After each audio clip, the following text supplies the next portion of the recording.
இன்றைக்கி பொங்கல் ஸ்பெஷல். இன்னைக்கு குஸ்கா வெங்காயத்தை நல்லா நறுக்கி போட்டு பொன்னிறமாக வறுக்கணும்.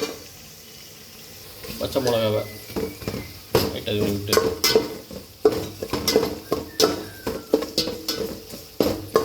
தக்காளி ஆட் பண்ணணும். அப்படியே தக்காளியை போடுங்க. தக்காளியும் போட்டு வெங்காயம் பச்சை மிளகா பொன்னிறமாக அப்படியே கிண்டிக்கிட்டே இருக்கணும்.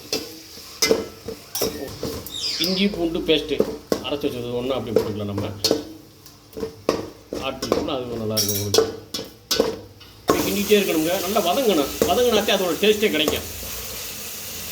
மிளகாத்தூள் அதையும் ஆட் பண்ணி லைட்டாக இருக்குங்க. பொன்னிறமாக அப்படியே மல்லித்தலை ஆட் பண்ணிக்க வருங்க. மணக்குதுங்க. கம்மன்னு மணக்குது வருங்க. இன்னைக்கு பொங்கல் ஸ்பெஷலு.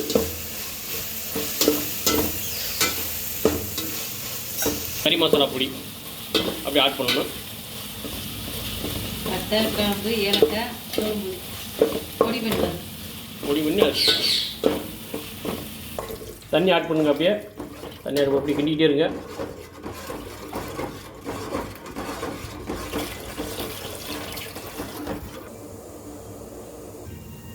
நல்லா கொதி வந்தோடனே